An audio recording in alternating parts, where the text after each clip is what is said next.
Mi nombre es Bruno, tengo 33 años y soy ingeniero de software. Vivo en un pueblo pequeño llamado Valle Verde, uno de esos lugares donde el silencio es tan espeso que puedes oír los rumores creciendo entre los jardines bien cuidados. Es el tipo de pueblo donde todos saben quién compró un carro nuevo, quién olvidó cerrar la puerta trasera y, sobre todo, quién ha traído la deshonra a su familia. No soy de contar mi vida, pero si estás aquí, es porque probablemente te preguntas por qué un tipo como yo terminó criando al hijo de su hermana. Nuestra familia, vista desde afuera, era el ejemplo perfecto de Valle Verde. Mi padre, Augusto, era un contador respetado, un hombre de números y reglas estrictas. Mi madre, Beatriz, era maestra de literatura en la secundaria local, una mujer que podía citar a Cervantes y que valoraba la opinión pública por encima de casi todo. Para ellos, el honor lo era todo. Augusto siempre decía, no heredamos una fortuna, muchachos. Solo tenemos nuestro buen nombre. Es lo único que vale. Y luego estaba Clara, mi hermana. 5 años menor que yo, el alma de esa casa fría. Desde que tengo memoria, mi trabajo principal fue ser el hijo perfecto. No porque creyera ciegamente en las reglas de mis padres, sino porque entendí muy rápido que cada vez que yo cumplía con sus expectativas, la presión sobre Clara disminuía. Yo era su escudo. Si yo sacaba las mejores notas, si yo conseguía el trabajo estable, si yo era el hijo obediente, tal vez dejarían que Clara simplemente fuera. Clara. Recuerdo una tarde, yo tendría 12 años y ella 7. Rompió un jarrón de porcelana carísimo de mi madre. La oí llorar en el jardín, aterrada, no por el jarrón, sino por la furia silenciosa de nuestros padres. Me acerqué y le limpié las lágrimas. No te preocupes, le susurré. Le diré a mamá que fui yo. Esa noche, recibí el sermón y el castigo, pero mientras me iba a la cama, Clara me deslizó un dibujo bajo la puerta. Éramos nosotros dos, tomados de la mano, con un sol sonriente. Mi héroe, decía. En nuestra casa, el amor no se decía, se asumía. Era un amor condicional, que se ganaba con obediencia, con cenas puntuales y, por encima de todo, con la regla de oro, nunca avergüences a esta familia. Yo me convertí en un experto en seguir esa regla, todo para protegerla a ella. Pero los escudos, por más fuertes que sean, eventualmente se agrietan. Y la grieta en nuestra familia era mucho más profunda de lo que yo imaginaba. La primera vez que vi la grieta, yo tenía 15 años. Era tarde, se suponía que debía estar dormido. Escuché a mis padres en la cocina. No gritaban, en nuestra casa nunca se gritaba. Eran susurros, fríos y afilados como cuchillos. No puedo más, Augusto, dijo mi madre, Beatriz. Su voz, usualmente tan controlada, estaba rota. Quiero irme. Quiero el divorcio. Hubo un silencio largo. Luego la voz grave de mi padre, no. ¿Y qué dirá la gente? ¿Un divorcio? ¿En esta familia? No lo permitiré. Te quedas. Por el honor. Por los niños. Fui a la cocina por un vaso de agua y vi a mi madre, sentada sola en la oscuridad, llorando en silencio sobre una copa de vino. No me vio. Regresé a mi cuarto y entendí que nuestra familia no era una fortaleza de honor, era una prisión de apariencias, y mi madre era la primera prisionera. Avancemos rápido. Me gradué de la universidad, conseguí un buen trabajo como ingeniero y, para su alivio, volví a Valle Verde. Me mudé a mi propio apartamento, lo suficientemente cerca para las cenas dominicales, lo suficientemente lejos para respirar. Clara, mientras tanto, estaba terminando su último año de enfermería. Era su sueño. Ayudar a la gente. Por supuesto, nuestros padres querían que fuera abogada, algo con más prestigio, pero Clara tenía una fuerza silenciosa que yo siempre había admirado. Todo parecía estar en una calma tensa, hasta esa noche de martes. Mi teléfono vibró. Un mensaje de Clara. Bruno, necesito verte. Es urgente. Por favor.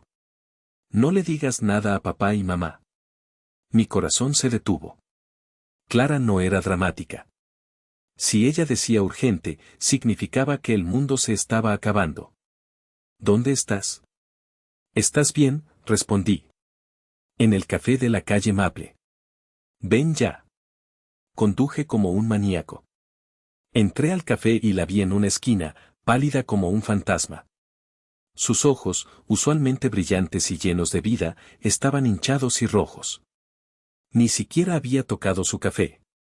Clara, ¿qué pasa? Me estás asustando, dije, sentándome frente a ella. Ella no podía mirarme.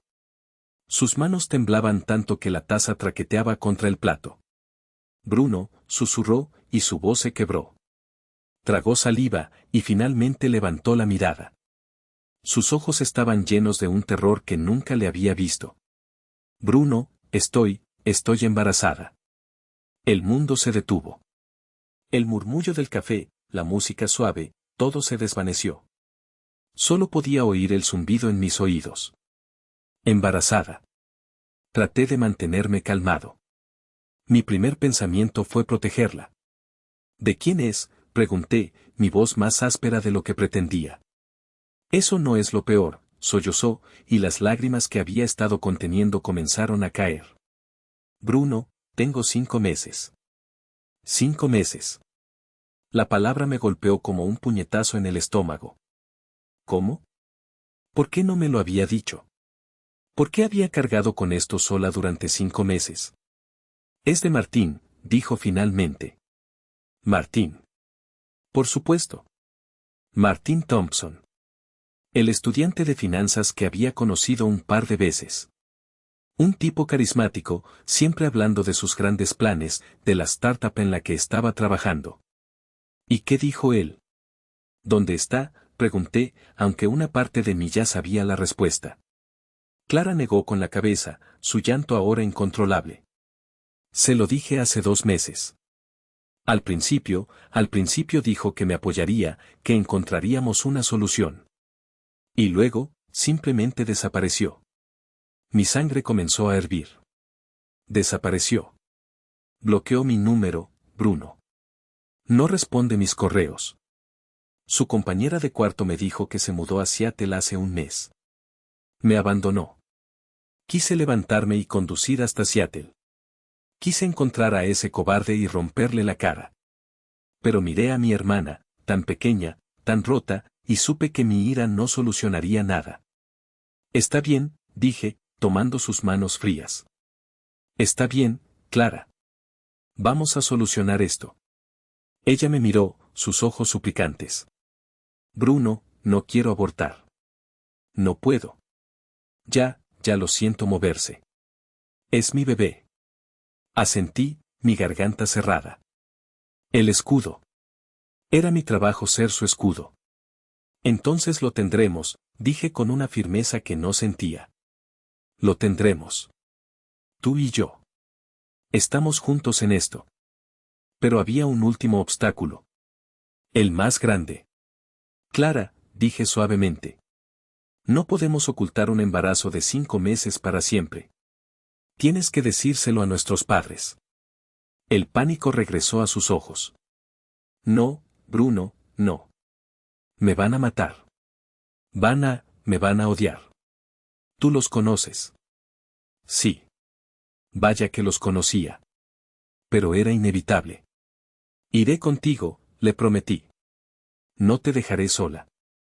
No dejaré que te hagan daño. Te lo juro. 2 días después, estábamos frente a la puerta principal de la casa de mis padres. La misma casa donde crecimos, con el jardín perfectamente podado y la pintura blanca impecable.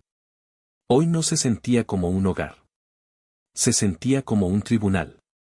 Le apreté la mano a Clara. Estoy aquí, le recordé. Ella asintió, pálida. Entramos. La calma antes de la tormenta. Mi padre, Augusto, estaba en su sillón de siempre, leyendo el periódico financiero. Mi madre, Beatriz, estaba en el comedor, puliendo la platería para alguna cena imaginaria. Nos miraron con sorpresa. No era un día de visita habitual. Bruno. Clara. ¿Qué hacen aquí?, preguntó mi madre, su voz sin inflexiones, pero sus ojos analizándonos. Mi voz tembló. Mamá. Papá. Necesitamos hablar. Es sobre Clara. Augusto bajó el periódico lentamente. Sus ojos, fríos como el acero, se posaron en nosotros. ¿Qué pasa? Clara respiró hondo. Yo podía sentirla temblar a mi lado. Yo, empezó, y luego, con una voz pequeña pero clara, soltó la bomba. Estoy embarazada. Tengo 5 meses. Silencio. Un silencio pesado, denso, que absorbió todo el aire de la habitación. Beatriz dejó caer un tenedor de plata. El sonido metálico sobre la madera fue ensordecedor. Mi madre fue la primera en moverse. Se acercó a Clara, su rostro una máscara de incredulidad y furia helada. ¿Qué has dicho? Estoy embarazada, repitió Clara, las lágrimas comenzando a brotar. Y el honor de esta familia, siseó Beatriz. ¿El buen nombre que tu padre y yo hemos construido durante 40 años? ¿Lo has arrastrado por el lodo? Por un error. Y Beatriz, la voz de mi padre resonó como un trueno. Se levantó del sillón. No miraba a mi madre. Miraba fijamente a Clara. Un aborto, dijo, su voz era una sentencia. Ahora. Mañana mismo. Arreglaré una cita. Nadie tiene que saber de esta vergüenza. Clara retrocedió, chocando conmigo. Y a través de sus lágrimas, encontró su voz. No, dijo. No. No lo haré. Es mi hijo. No lo harás, repitió Augusto, acercándose. ¿No lo harás? Después de deshonrarnos, ¿te atreves a desafiarnos? Papá, por favor, supliqué. Fue un error, pero... Cállate, Bruno, me gritó. Tú siempre la has consentido. Esta es tu culpa también. Se volvió hacia Clara, su rostro rojo de ira. No permitiré que un bastardo manche mi apellido. Ocurrió demasiado rápido. Augusto levantó la mano y la abofeteó. El sonido de la cachetada resonó en la habitación, ahogando el sollozo de Clara. Fue un acto reflejo. Años de ser el escudo. Años de protegerla. Me moví sin pensar. Empujé a mi padre con toda mi fuerza, interponiéndome entre él y mi hermana. No la toques, grité, mi voz irreconocible por la rabia. No vuelvas a ponerle una mano encima. Augusto me miró, sorprendido por mi desafío, pero su ira era mayor. Tú, me gritó. Fuera de mi camino. Intentó rodearme para llegar a ella. Dije que no, lo bloqueé de nuevo. Él se detuvo. Su pecho subía y bajaba. Miró a Clara, que lloraba detrás de mí, y su rostro se contorsionó con un desprecio que nunca había visto. Señalándola con un dedo tembloroso, gritó la palabra que sellaría nuestro destino. Eres una deshonra. Clara se encogió como si la hubiera golpeado de nuevo. Mi madre, que había estado observando todo con horror silencioso, de repente encontró su voz. Pero no era una voz de madre. Era la voz de la esposa de Augusto, la guardiana del honor familiar. Sus ojos, secos y fríos, se clavaron en su hija. Y lárgate de esta casa, chilló. Lárgate y no vuelvas nunca. Eso fue todo. La última gota. Agarré el brazo de Clara. Vamos, dije, mi voz mortalmente tranquila. La guié hacia la puerta. Ella apenas podía caminar. Cuando llegamos al umbral, me detuve y me volví para mirarlos por última vez. 2 extraños, consumidos por su orgullo. Bien, dije, y mi voz era pura y él. Si ella se va, yo también me voy. Los miré fijamente, a mi padre y a mi madre. Y les juro una cosa, dije, sintiendo el peso de cada palabra. La voy a proteger. De todo. Y especialmente de ustedes. Juré protegerla. Cerré la puerta detrás de nosotros. El sonido final de la cerradura fue como el de una tumba sellándose. En el carro, Clara se derrumbó, sus sollozos eran gritos de dolor puro. Yo conduje, con los nudillos blancos en el volante, la adrenalina convirtiéndose en un vacío helado. No tenía un plan. No sabía qué íbamos a hacer. Solo sabía que tenía que protegerla. Tenía que ser su familia ahora. Mi apartamento de una habitación se convirtió en nuestro refugio. Le di a Clara mi cama y yo me instalé en el sofá. Los primeros días fueron borrosos, una mezcla de conmoción y logística. ¿Cómo íbamos a hacer esto? La vida se convirtió en una rutina de supervivencia. Yo trabajaba remotamente desde la mesa de la cocina, escribiendo código mientras intentaba averiguar qué vitaminas prenatales necesitaba Clara. Y luego, Valle Verde comenzó a notar las miradas en el supermercado. Clara, con su vientre de 6 meses ahora obvio bajo suéteres anchos. Los susurros en la cafetería. Es la hija de los Augusto. ¡Qué vergüenza! Y el hermano la está encubriendo. Apreté los puños. Quería gritarles que no sabían nada. Pero por Clara, me tragué mi orgullo. Me convertí en piedra, ignorando las miradas, enfocándome solo en poner comida en la mesa. No todos nos dieron la espalda. La señora Carmen, mi vecina del piso de abajo, una viuda amable de unos 70 años, tocó a nuestra puerta una tarde. Llevaba una olla grande de sopa de pollo. No pregunto, dijo, entregándomela. Pero esa niña necesita comer bien. Y tú también, pareces un fantasma.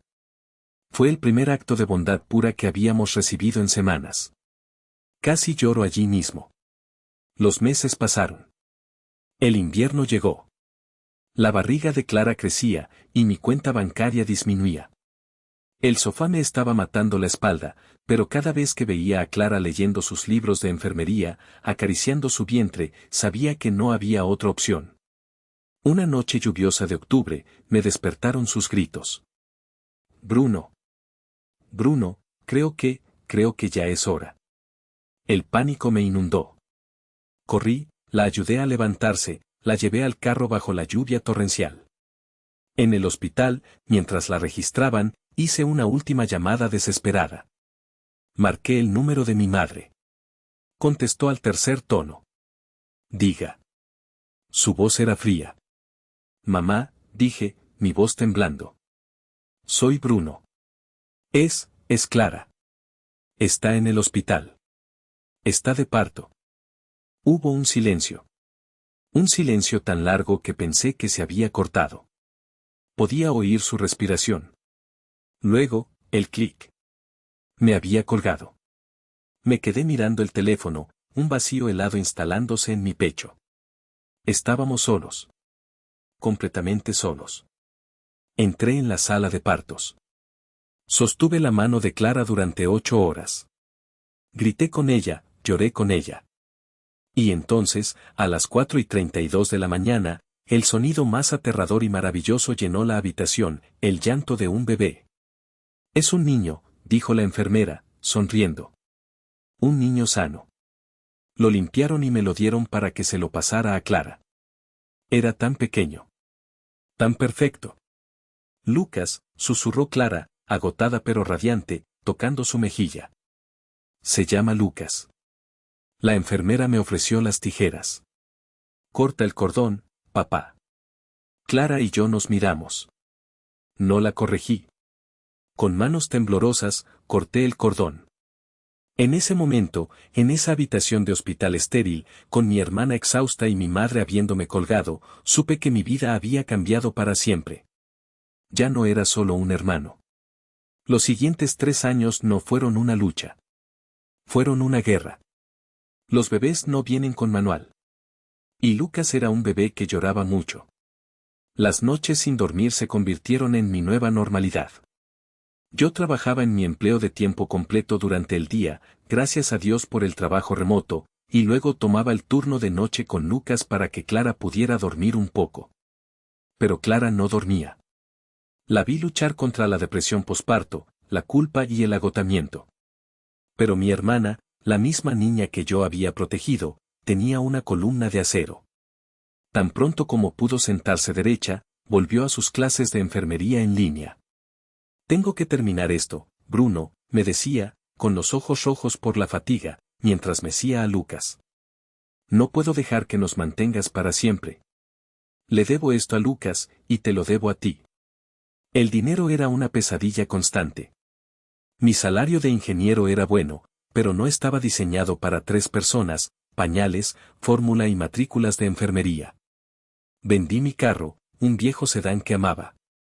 Empecé a usar el autobús. Tomé proyectos freelance adicionales, codificando hasta las 3 de la mañana, alimentado por café barato y desesperación. Hubo noches en las que me quedaba en el balcón, mirando el pueblo dormido, y sentía un resentimiento tan amargo que me quemaba la garganta. ¿Dónde estaban ellos? ¿Dónde estaban Augusto y Beatriz, los abuelos? ¿Dónde estaba Martín, el padre? ¿Por qué estaba yo, un tipo de 30 años que solo quería una vida tranquila, cargando con el peso del mundo? Una noche, después de 14 horas seguidas de trabajo y un bebé con cólicos, me miré en el espejo del baño.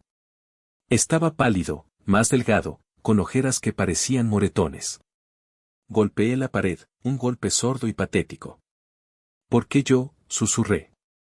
Pero la respuesta siempre era la misma. Volvía a la sala, veía a Clara dormida sobre sus libros y a Lucas respirando en su cuna, y la ira se disolvía. Era por ellos. Y entonces, un sábado por la mañana, cuando Lucas tenía casi 2 años, sucedió. Yo estaba en la cocina, tratando de hacer café, sintiéndome como un zombi. Lucas se acercó caminando con sus pasos torpes, se agarró a la pernera de mi pantalón de pijama y levantó los brazos. Lo miré. Él me sonrió. Y dijo, clara y perfectamente, papá. La taza de café se me cayó de las manos, rompiéndose en el suelo. Me quedé paralizado. Papá, repitió, riendo. Lo levanté, mi corazón latiendo tan fuerte que pensé que se me saldría del pecho. Lo abracé. Era la palabra más dulce y, al mismo tiempo, la más dolorosa que había escuchado en mi vida. Clara estaba en el marco de la puerta, sonriendo, pero con lágrimas en los ojos. Te ama, Bruno, dijo en voz baja. Tú eres todo su mundo. Y él era el mío. Cuando Lucas cumplió 1 año, hice un último intento.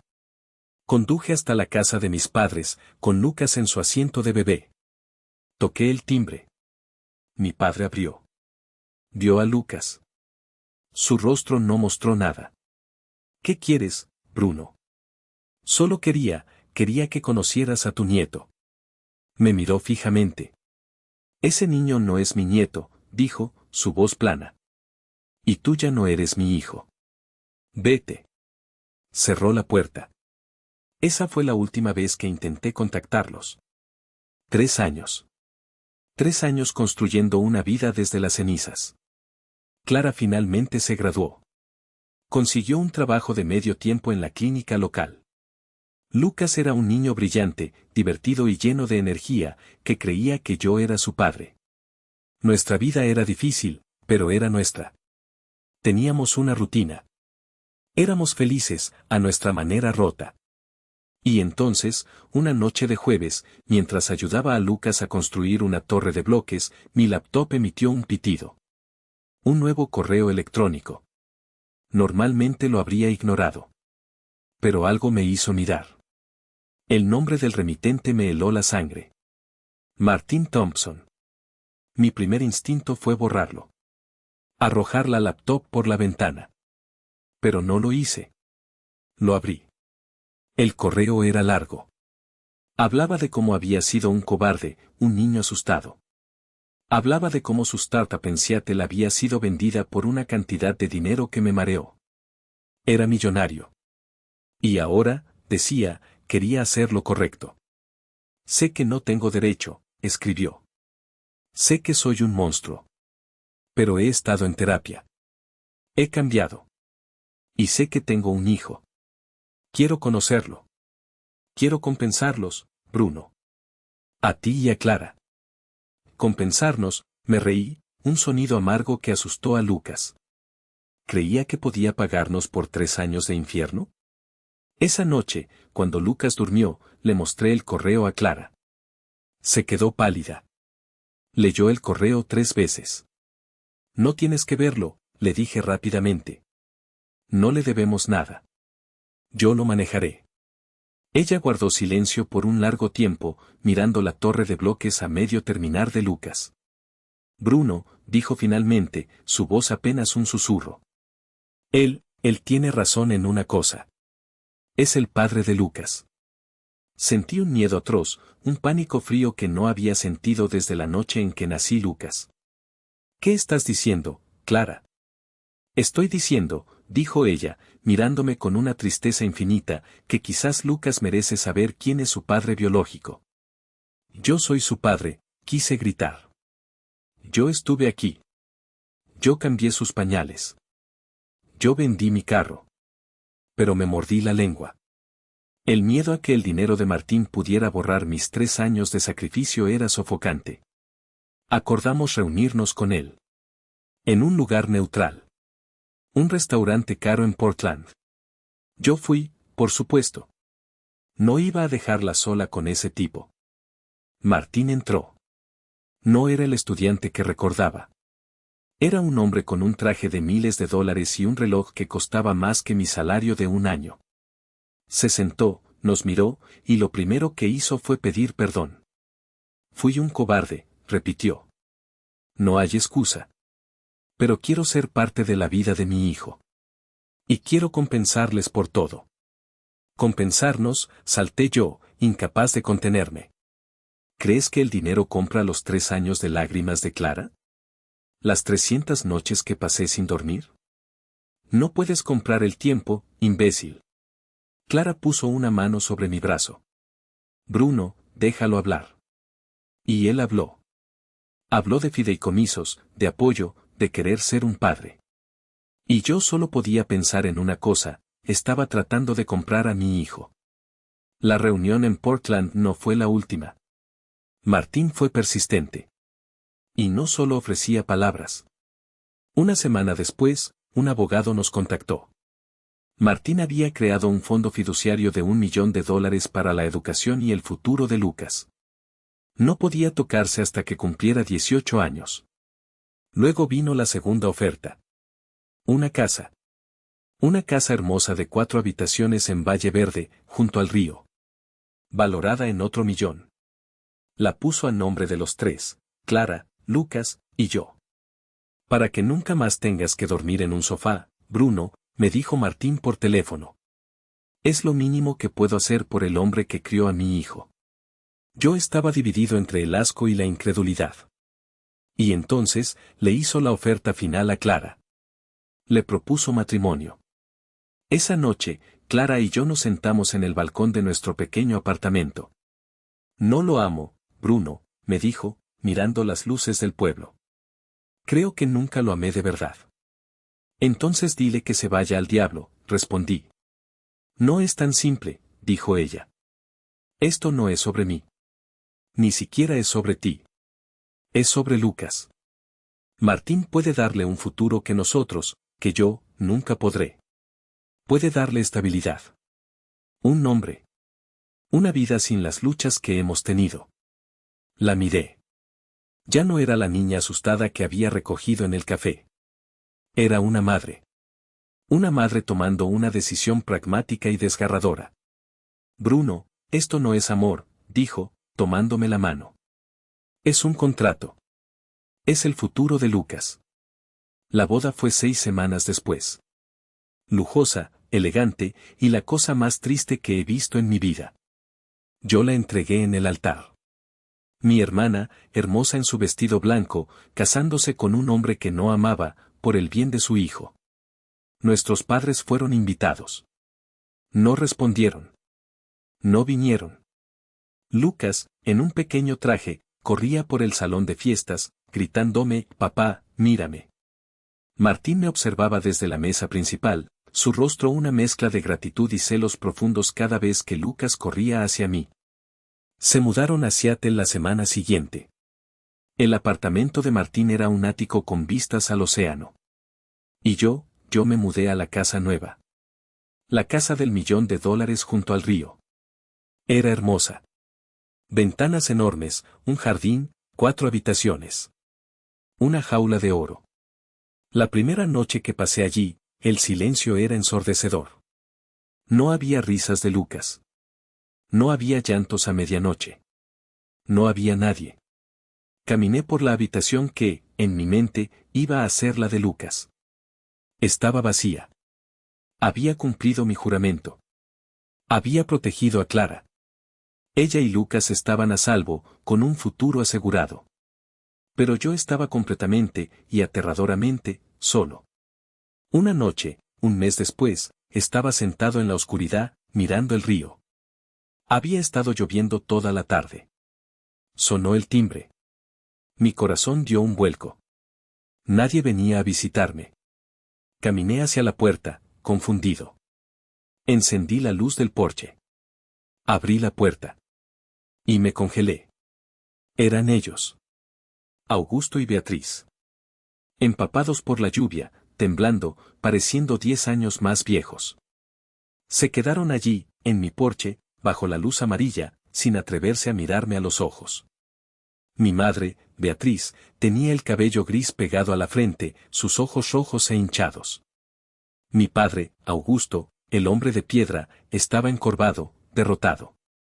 Bruno, dijo mi madre, su voz rota por la lluvia y los sollozos. ¿Podemos pasar? Yo no dije nada. Me hice a un lado, mi garganta cerrada.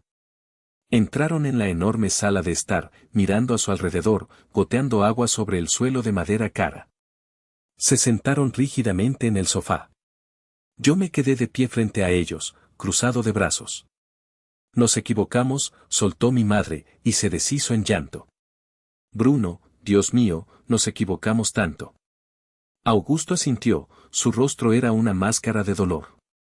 Vimos el anuncio de la boda en el periódico local. Vimos la foto. De Clara, del niño. Queríamos venir. No nos atrevimos. Estábamos tan ciegos, dijo mi madre, retorciendo sus manos. Nuestro orgullo nos quitó a nuestros hijos. Te perdimos a ti. Perdimos a Clara. Y, perdimos. En ese preciso instante, mi teléfono sonó en mi bolsillo. El tono de llamada especial que le había puesto a Clara. Lo saqué. Era una videollamada. Mis padres me miraron. Acepté la llamada. La cara sonriente de Lucas, de 3 años, llenó la pantalla. Estaba en pijama de dinosaurios. Papá, gritó, su voz aguda y llena de alegría. Papá, te extraño. ¿Cuándo vienes a verme? Papi Martín me compró un barco, pero quiero jugar contigo. Augusto y Beatriz se quedaron helados. Se congelaron. Literalmente. Sus bocas se abrieron. Sus ojos se clavaron en la pequeña pantalla, viendo a este niño hermoso, su nieto, llamándome padre con tanta naturalidad, con tanto amor. Vi la comprensión golpearlos. La verdad. Esa era la verdad.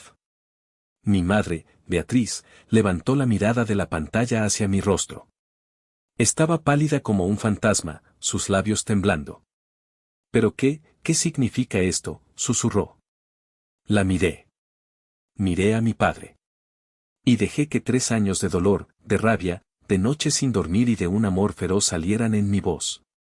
Esa es, la verdad, que se perdieron, dije, mi voz tranquila, pero más dura que el acero. Esos son los 3 años que tiraron a la basura por su honor. ¿Qué significa? Significa que mientras ustedes jugaban a ser las víctimas ofendidas, alguien tenía que ser un padre. Significa que, durante 3 años, yo fui su padre. Beatriz soltó un sonido, un gemido que salió de lo más profundo de su alma, y se cubrió la cara. Augusto se desplomó, agachando la cabeza, sus hombros temblando por primera vez en su vida. Se habían roto. Clara, al otro lado de la línea, que había escuchado todo, habló suavemente. Mamá. Papá. Ellos levantaron la vista, incrédulos. Los perdono, dijo ella. La vida es muy corta. Vengan a Seattle. Vengan a conocer a su nieto. Vengan a Acción de Gracias. Y así lo hicimos. La cena de Acción de Gracias fue incómoda, pero sanadora. Vi a Augusto y Beatriz sostener a Lucas por primera vez, llorando en silencio. Lucas me seguía llamando papá y ahora llamaba a Martín papi. Éramos una familia extraña, rota y remendada. Ver a mis padres jugar con Lucas en Acción de Gracias fue complicado. Habían causado tanto dolor, pero Clara decidió perdonarlos por el bien de su hijo. Yo acepté la tregua, pero una parte de mí sigue rota. ¿Hice bien en dejar que volvieran a nuestras vidas tan fácilmente? ¿Ustedes qué hubieran hecho en mi lugar?